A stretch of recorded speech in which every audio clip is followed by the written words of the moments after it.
ಮಾಡಿ ಏನೇನೋ ಗಿಫ್ಟ್ಗಳು ಕೊಟ್ಟರೆ ಎಲ್ಲ ವಾಪಸ್ಸು ಕೊಟ್ಬಿಟ್ಟು ವಾಪಸ್ ಕೊಡೋಕ್ಕೆ ಅವ್ರಿಗೆ ಇದಾಗುತ್ತೆ ಅಂದ್ಬಿಟ್ಟು ಅದನ್ನೆಲ್ಲರಿಗೂ ಹಂಚ್ಬಿಟ್ಟು ಬರೀ ಒಂದೆರಡು ಬಟ್ಟೆ ಹಾಕ್ಕೊಂಡಿದ್ದೆ. ಈಗಿದ್ದಾರೆ ಊರುಗಳಿದ್ದಾರೆ. ಅದೇ ಅಂಕಲ್ ಇಷ್ಟೇ ಸಾಕು ಅಂದ್ರೆ ನೆಮ್ಮದಿ ಇರುತ್ತಂತೆ. ಇನ್ನೊಬ್ರದ್ದು ಹೋಲ್ಸಿ ಅವನಿಗೆ ಬೇಕು ಅಂತ ಅಂದಾಗ ನೆಮ್ಮದಿ ಇರಲ್ವಂತೆ. ರೈತ ಒಬ್ಬ ರೇಡಿಯೋದಲ್ಲಿ ಬರುತ್ತೆ ಪ್ರೋಗ್ರಾಮ್. ನನ್ನ ಕಜಿನ್, ನನ್ನ ರೂಪನ್ ಕಜಿನ್ಗಳಿದ್ದಾರೆ. ಅಪ್ಪ ಹೋದ್ರೆ ಅವ್ರ ಮನೆಗೆ ಸಾಕು, ಇಷ್ಟು ಮನೆ ಮಾಡ್ಕೊಂಡ್ವಿ, ಅವ್ರು ಹಂಗೆ ಮಾಡ್ಕೊಂಡ್ರು, ಇಷ್ಟು ಅಪಾರ್ಟ್ಮೆಂಟ್ ತಲೆ ಕೆಡಿಸ್ಬಿಡ್ತಾರೆ. ಅಲ್ಲ ಬೇಕು, ದುಡ್ಡು ಬೇಕು, ಒಂದು ಇರೋಕ್ಕೊಂದು ಸ್ವಂತ ಮನೆ ಇದ್ರೆ ಒಳ್ಳೇದು, ಇವೆಲ್ಲ ಇರುತ್ತೆ. ಬಟ್ ಎಲ್ಲಿ ತನಕ ಅದು ಲಿಮಿಟ್. ಆಮೇಲೆ 2 ಮನೆ, 3ನೇ ಮನೆ, 4ನೇ ಮನೆ ಆಗ್ಬಿಟ್ರೆ ಬೆಂಗಳೂರಲ್ಲಿ ಅದೇ ಹುಚ್ಚು ಅವ್ರಿಗೆ. ಅಲ್ಲ ಮೋಸ್ಟ್ ಎಲ್ಲರೂ ಅಷ್ಟೇ 95 ಭಾಗ ಅದನ್ನೇ ಮಾತಾಡೋದು. ಆಮೇಲೆ ನಿಮ್ಮನ್ನ ಅಳತೆ ಮಾಡೋದು ಅಷ್ಟಲ್ಲ, ಎಷ್ಟಿದೆ ಎಷ್ಟು ದುಡಿತೀಯಾ, ಎಷ್ಟು ಸೇವ್ ಮಾಡಿದೀಯಾ, ಯಾವ ಮನೆ ಕಟ್ಟಿದೀಯಾ, ಎಷ್ಟು ಸೈಟ್. ದುಡಿಯೋದೇನಿಲ್ಲ, ಸೇವ್ ಎಷ್ಟು ಮಾಡಿದ್ಯಾ. ಈಗ ಬಂಗಾರಪ್ಪ ಇವನು ನಮ್ಮ ಯಡಿಯೂರಪ್ಪ ಎಲ್ಲ ಎಷ್ಟು ದುಡ್ಡು ಮಾಡಿದ್ರು ಜನ ಬೇಜಾರೇ ಮಾಡ್ಕೊಳಲ್ವಲ್ಲ, ಅಷ್ಟಿಟ್ಟವನಲ್ಲೋ ಒಂದು ಛಾತಿ ನೋಡೋ, ಅದು ಮೆಚ್ಚುಗೆ ಆಗಿದೆ. ಶಿವಮೊಗ್ಗನ ಹಂಚ್ಕೊಂಡ್ಬಿಟ್ಟವ್ರಂತ 3 ಜನ, ಶಂಕರಮೂರ್ತಿ, ಈಶ್ವರಪ್ಪ, ಯಡಿಯೂರಪ್ಪ. ಒಂದೊಂದು ಏರಿಯಾಕ್ಕೆ ಹೋದರೆ ಇದು ಈಶ್ವರಪ್ಪನವರು ಇದು ಜಾಗ, ಅದೇನಂತಾರಲ್ಲ ಭಕ್ತ ವಸೂಲು ಮಾಡೋದು, ಆ ಜಾಗ ಅಂತ ಎಲ್ಲ ಹೋಟೆಲು. ನಾವು ಅಲ್ಲಿ ಹೋದಾಗ ಮೊದಲು ಶಿವಮೊಗ್ಗದಲ್ಲಿದ್ದಾಗ ಒಂದು ಹೋಟ್ಲ್ ಇತ್ತು ಫೇಮಸ್ಸು, ಅದೆಂಥದ್ದು ಹೆಸರು ಮರ್ತೋಗಿತ್ತು. 2 ಹೋಟ್ಲು ಸರ್, ಗೋಪಿ ಹೋಟ್ಲು ಅಂತ ಬಂದಿತ್ತು. ಅದು ನಿಮ್ಮ ಟೈಮಲ್ಲಿ ಸರ್. ಅದಾದಮೇಲೆ ಇಲ್ಲೊಂದು ಹೊಸದೇ ಜ್ಯುವೆಲ್ ರಾಕು, ಅದನ್ನು ಯಡಿಯೂರಪ್ಪನ ಈಗ ನಮ್ಗೆ ಗೊತ್ತಿರಲಿಲ್ಲ. ಅದು ಮೊದಲು ಯಾರೋ ಪ್ರೈವೇಟ್ ಇತ್ತು, ಅಲ್ಲಿ ಬಂದು ನಮ್ಮ ಕಂಪ್ನಿಲಿ ಯಾರು ಬಂದು ಅಲ್ಲಿ ಇಡ್ಸೋರು, ಪಾರ್ಟಿ ಗಿಟಿ ಕೊಡೋದು ಅಲ್ಲಿ ಕೊಡ್ತಾ ಇದ್ದ. ಈಗ ಅದು ಅವನದು. ಅದಲ್ದಲೇ ರಾಜೇನಗರ ಯಾವುದೋ ದೊಡ್ಡ 3 ಸ್ಟಾರ್ ಹೋಟ್ಲ್ ಆಗಿದೆಯಂತೆ.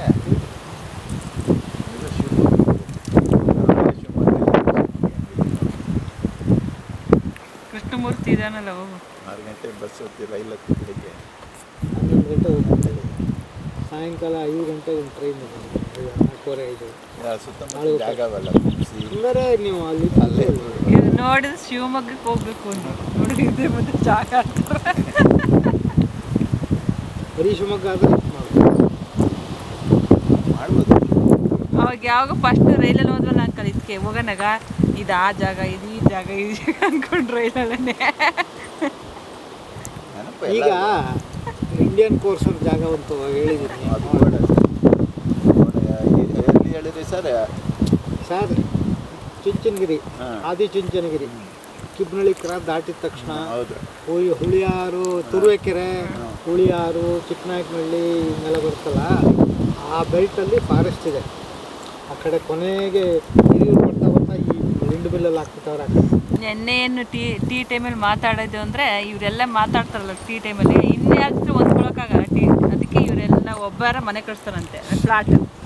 ನೀವೆಲ್ಲ ರಿಟೈರ್ಡ್ ಆದ್ಮೇಲೆ ನಂಗೆ 16 ಲಕ್ಷ ಕೊಡಿ, ಎಲ್ಲ ಹಾಗೆ ಈಗ ಹೆಂಗಿತ್ತು ಹಾಗೆ.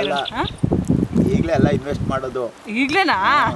ನಂಜನಗೂಡು ಅಥವಾ ಶ್ರೀರಂಗಪಟ್ಟಣದಲ್ಲಿ, ಮೈಸೂರಲ್ಲಿ ಬೇಡ, ಅಲ್ಲಿ 1,000 ರೂಪಾಯಿ ಸ್ಕ್ವೇರ್ ಫೀಟ್ ಹಂಗೆ ಜಾಗ ಸಿಗ್ತದೆ. ಒಂದು 50-80 ತೊಗೊಂಬಿಡೋದು. 16 ಫ್ಲಾಟು. ಈಗ ಮೊದಲು ಚಿಕ್ಕವರಿದ್ದಾಗ ಇಬ್ಬರು ಕಿತ್ತಾಡ್ತಾ ಇರ್ತೀವಿ, ಬೆಳೀತಾ ವಯಸ್ಸಾಗ್ತಾ ಅವೆಲ್ಲ ಅಂತ ಮುಖ್ಯ ಅಲ್ಲ ಜೀವನದಲ್ಲಿ. ಕಿತ್ತಾಡಿದ ವಿಷಯಗಳೆಲ್ಲ ಮುಖ್ಯ ಅಂತ ಏನೋ ಗೊತ್ತಾಗುತ್ತೆ. ಸೊ ಎಲ್ಲ ಹಂಗಾಗಿ ಮಾತಾಡ್ಕೊಂಡು ಕೂತಿರ್ತೀವಿ. ಹಂಗಾಗಿ ರಿಟೈರ್ಡ್ ಆದಮೇಲೂ ನಮ್ಗೆ ಹಿಂಗೆ ತಲಾಟೆ ಜನ ಬೇಕಾಗುತ್ತೆ. ಅದಕ್ಕೆ 16 ಫ್ಲಾಟ್ ಕಟ್ಟೋಣ, 16 ಜನ ಎಲ್ಲ ಇನ್ವೆಸ್ಟ್ ಮಾಡೋಣ, ಸ್ವಲ್ಪ ದುಡ್ಡು ಹಾಕೋಣ, ಕಟ್ಟಿ ಎಲ್ಲ 16 ಜನ ಇರೋಣ, ಮಾತಾಡ್ಕೋಬೋದು. ಮಕ್ಕಳು ಮರಿಯೋದು ಇರ್ಬೋದು. ಇಲ್ಲಿ ಲಾಕ್ ಹಾಕೊಂಡು ಹೋಗ್ಬೋದು, ಲಾಕ್ ಹಾಕೊಂಡು ಹೋಗ್ಬೋದು. ಇನ್ನೊಬ್ರು ಇರ್ತಾನೆ, ನೀನು ಇಲ್ಲಿ ಮೊಮ್ಮಕ್ಕಳನ್ನ ಅಲ್ಲಿ ಬಿಟ್ಟು ಹೋಗೋದು, ಅವ್ರ ಮನೇಲಿ ಬಿಟ್ಟು ಹೋಗ್ಬೋದು.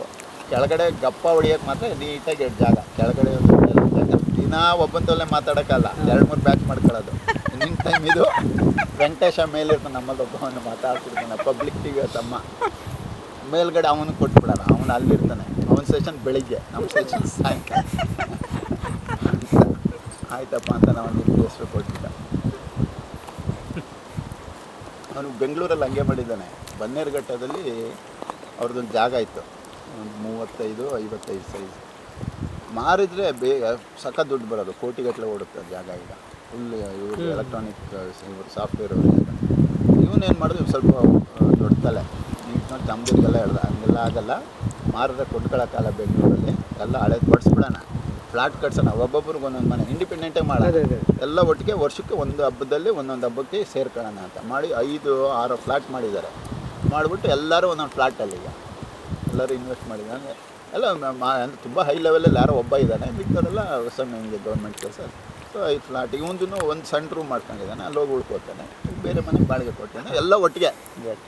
ಸೊ ಪ್ರಾಪರ್ಟಿನೂ ಉಳೀತು, ಸ್ವಂತ ಮನೇನೂ ಆಯಿತು.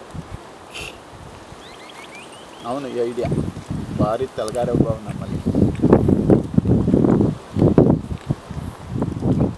ಏನೇನೋ ಐಡಿಯಾ ಕೊಡ್ತಿರ್ತಾರೆ ಇವ್ರಿಗೆ ಕೂತ್ಕೊಂಡು. ಗಲಾಟೆ ಹೊಡಿಬೇಕಾಗಿದೆ ಟೀ ಟೈಮಲ್ಲಿ ಒಂದು 20-30 ಅವ್ರುಗಳು ಪಾಪ ಒಂದು 5-6 ಜನಕ್ಕೆ ಏನು ಕೆಲಸ ಕೊಟ್ಟಿಲ್ಲ ಅಂದರೆ ಅಷ್ಟು ಕೆಲಸ ಇಲ್ಲ. ಅವ್ರು ತಲ್ಲಾಡಿ ಕೂತಿರ್ತಾರೆ, ನಾವು ಅವಾಗ ಒಂದು ಸ್ವಲ್ಪ ಸೇರ್ಕೊಂಡು ಬರ್ತೀವಿ. ಒಂದೊಂದ್ಸತಿ ಇರಿಟೇಟ್ ಆಗಂಗೂ ಮಾತಾಡ್ತಿರ್ತಾರಂತೆ. ಅವಾಗ ಹೋಗೋದಿಲ್ಲ, ಅವಾಗ ಒಂದು 10 ದಿನ ಹೋಗೋದಿಲ್ಲ, ನನಗೂ ಬೋರ್ ಆಗ್ತದೆ. ಆಮೇಲೆ ಅನ್ಸುತ್ತೆ 10 ದಿನ ಆದಮೇಲೆ ಚೆನ್ನಾಗಿತ್ತಲ್ಲ ಅವ್ರು ಮಾತಾಡ್ತಾರಪ್ಪ ಅಂತ ಹೋಗೋದು. ಅಪಾರ್ಟ್ಮೆಂಟ್ ತಗೊಂಡ್ಮೇಲೆ ಏನು ಮಾಡ್ತೀರಾ ಒಟ್ಟಿಗೆ ಇದ್ದಾಗ? ಎಲ್ಲರೂ ಒಟ್ಟಿಗೆ ಅವಾಗ ಬಿಟ್ಟು ಹೋಗಕ್ಕ, ಅವ್ರು ರಜಾ ಹಾಕ್ಬಿಟ್ಟು ಹೋಗೋದಿಲ್ಲ ಕಡೆಗೆ. ಮಾತ್ಕೇನು ಹೇಳ್ತಿರ್ತಾರೆ ಹೂವನ. ಅವ್ರು ಎಂತೆಂಥವ್ರವ್ರಿಗೆ ಅಂದರೆ ನೀವು ಇನ್ನೊಬ್ರು ಐಡಿಯಾ ಕೊಡ್ತಾರೇನು ಗೊತ್ತಾ, ಇನ್ನೆಲ್ಲರೂ 3 ರೂಮ್ ಇರೋದು ತಗೊಂಬಿಡ್ಬೇಕಂತೆ ಮಗ ಇರೋದಕ್ಕೆ ಹೋಗಿ. ನೀವು ಹೋಗಿ ಇಲ್ಲೆಲ್ಲಿ ಯಾಕೆ ಸೈಟು ಮನೆ ಹುಡುಕ್ತೀರಿ, ಇದೆಲ್ಲ ಮಾರಿ ಅಲ್ಲಿ ಹೋಗಿ ಅಂತಾರೆ. ಇನ್ನೊಬ್ರು ಅವರೇ ಪೇಪರಲ್ಲಿ ಅಡ್ವರ್ಟೈಸ್ಮೆಂಟ್ ಬರುತ್ತಲ್ಲ, ಮನೆ ಮಾರಾಟಕ್ಕಿದೆ ಅಂತ ಫೋನ್ ಮಾಡಿಬಿಟ್ಟು ಎಷ್ಟು ಎಲ್ಲ ರೇಟ್ ಕೇಳೋದು. ಮನೆ ಎಲ್ಲ ನಂಜನಗೂಡಲ್ಲಿ ಒಂದು ಮನೆ ಖಾಲಿ ಇತ್ತಂತೆ, ಸೈಟು 37 ಲಕ್ಷ ಹೇಳೋದಂತೆ. ಏನು ಮೈಸೂರು ಮಾರಾಟ ಮನೆ ಪಕ್ಕ ಇದೆ ನಿಮ್ಮ ಸೈಟು, ಅರಮನೆ ಪಕ್ಕ ಅಲ್ಲದೆ 37 ಲಕ್ಷ. ನಂಜನಗೂಡಲ್ಲಿ ಕಾಸಿ ಮೇಲೆ ಸಿಟಿ ಸೆಂಟ್ರಲ್ ಇದೆ, ಇಂಥ ಕಡೆ ಅಂತ ಎಲ್ಲ ಇದೆ.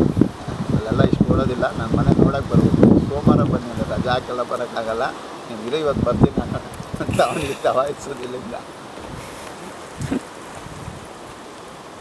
ಅವ್ರು ಎಲ್ಲೂ ಏನೂ ಕೊಂಡ್ಕೊಳ್ಳಲ್ಲ, ಆದರೆ ಎಲ್ಲೆಲ್ಲಿ ಏನೇನು ರೇಟು ಎಲ್ಲ ತಿಳ್ಕೊಂಡು ಲಿಸ್ಟ್ ಮಾಡ್ಕೊಳ್ತಿದೆ.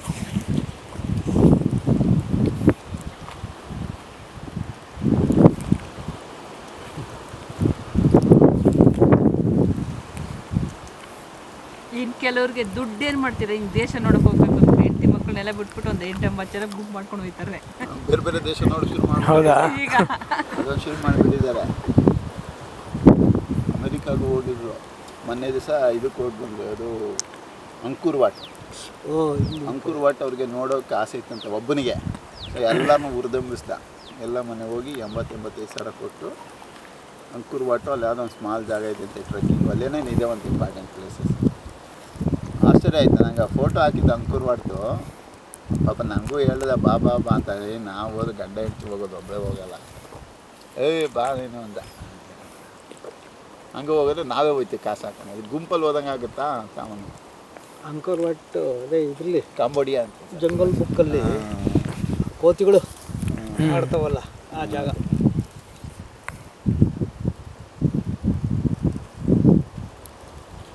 ಮಾಚು ಪಿಚ್ಚು